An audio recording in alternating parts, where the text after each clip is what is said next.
ನಮಸ್ಕಾರ ಪ್ರಿಯ ಬಂಧುಗಳೇ. ಈ ದಿನ ನಾವು 9 ದಿನಗಳ ಹಿಂದೂ ಹಬ್ಬವಾದ ನವರಾತ್ರಿಯ 9ನೇ ದಿನದಂದು ನಾವು ದೇವಿ ದುರ್ಗೆಯ 9ನೇ ರೂಪವಾದ ಸಿದ್ಧಿದಾತ್ರಿಯನ್ನು ಪೂಜಿಸುತ್ತೇವೆ.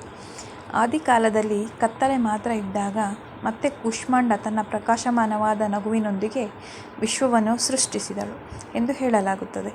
ಅವಳು ಪವಿತ್ರ ಮೂರ್ತಿಗಳಾದ ಶಿವ, ಬ್ರಹ್ಮ ಮತ್ತು ವಿಷ್ಣುವನ್ನು ಸೃಷ್ಟಿಸಿದಳು ಮತ್ತು ಪ್ರತಿಯೊಬ್ಬರಿಗೂ ಒಂದೊಂದು ಪಾತ್ರವನ್ನು ನೀಡಿದಳು. ಸೃಷ್ಟಿಕರ್ತನಾಗಿ ಬ್ರಹ್ಮ, ರಕ್ಷಕನಾಗಿ ವಿಷ್ಣು ಮತ್ತು ವಿನಾಶಕನಾಗಿ ಶಿವ. ನಂತರ ಶಿವನು ಹೆಚ್ಚಿನ ಆಧ್ಯಾತ್ಮಿಕ ಶಕ್ತಿಯನ್ನು ನೀಡುವಂತೆ ಪ್ರಾರ್ಥಿಸಿದನು. ಇದನ್ನು ದಯಪಾಲಿಸಲು ಮಾತೆ ಕೂಷ್ಮಾಂಡೆ ಮತ್ತೊಬ್ಬ ದೇವಿಯನ್ನು, ಮಾತೆ ಸಿದ್ಧಿದಾತ್ರಿಯನ್ನು ಪ್ರತ್ಯಕ್ಷಳಾಗಿಸಿದಳು. ಅವಳು ಶಿವನಿಗೆ 8 ಶಾಸ್ತ್ರೀಯ ಪರಿಪೂರ್ಣತೆಗಳನ್ನು ಅಂದರೆ ಅಷ್ಟಸಿದ್ಧಿಗಳನ್ನು ಮಾತ್ರವಲ್ಲದೆ ಒಟ್ಟಾರೆಯಾಗಿ 18 ಸಿದ್ಧಿಗಳನ್ನು ನೀಡಿ ಆಶೀರ್ವದಿಸಿದಳು. ಆಕೆಯ ಅನುಗ್ರಹದಿಂದ ಶಿವನು ಅರ್ಧನಾರೀಶ್ವರನಾದನು. ಅರ್ಧ ಪುರುಷ ಮತ್ತು ಅರ್ಧ ಸ್ತ್ರೀ ಪರಿಪೂರ್ಣ ಸಮತೋಲನವನ್ನು ಸಂಕೇತಿಸುತ್ತಾನೆ. ಸಿದ್ಧಿದಾತ್ರೆ ಮಾತೆಯು ಬ್ರಹ್ಮ ಮತ್ತು ವಿಷ್ಣುವಿಗೆ 8 ಪರಿಪೂರ್ಣತೆಗಳನ್ನು ನೀಡಿ ಆಶೀರ್ವದಿಸಿದಳು. ಅವುಗಳೆಂದರೆ ಅಣಿಮ ಅಂದರೆ ಪರಮಾಣುವಿನಷ್ಟು ಚಿಕ್ಕದಾಗುವ ಸಾಮರ್ಥ್ಯ. ಮಹಿಮಾ ಎಂದರೆ ಅನಂತವಾಗಿ ದೊಡ್ಡದಾಗುವ ಸಾಮರ್ಥ್ಯ. ಗರಿಮಾ ಎಂದರೆ ಅನಂತವಾಗಿ ಭಾರವಾಗುವ ಸಾಮರ್ಥ್ಯ. ಲಘಿಮಾ ಎಂದರೆ ಅನಂತವಾಗಿ ಹಗುರವಾಗುವ ಸಾಮರ್ಥ್ಯ. ಪ್ರಾಪ್ತಿ ಎಲ್ಲಿ ಬೇಕಾದರೂ ತಲುಪುವ ಸಾಮರ್ಥ್ಯ. ಪ್ರಾಕಾಮ್ಯ ಎಲ್ಲ ಆಸೆಗಳನ್ನು ಈಡೇರಿಸುವ ಸಾಮರ್ಥ್ಯ. ಈಶಿತ್ವ ಪ್ರಭುತ್ವ, ಪಾಂಡಿತ್ಯ.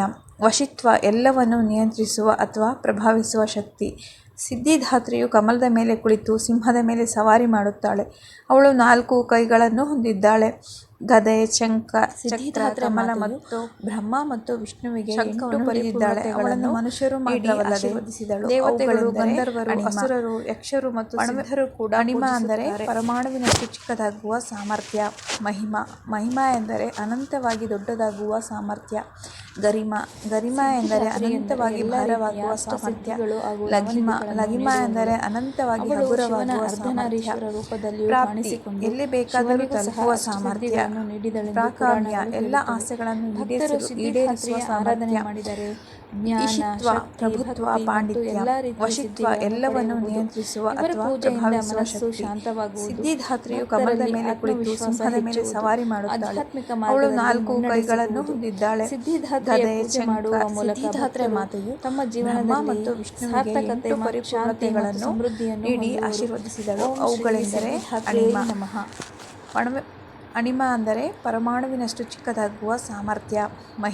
ಮಹಿಮಾ ಎಂದರೆ ಅನಂತವಾಗಿ ದೊಡ್ಡದಾಗುವ ಸಾಮರ್ಥ್ಯ. ಗರಿಮಾ ಎಂದರೆ ಅನಂತವಾಗಿ ಭಾರವಾಗುವ ಸಾಮರ್ಥ್ಯ. ಲಘಿಮಾ ಎಂದರೆ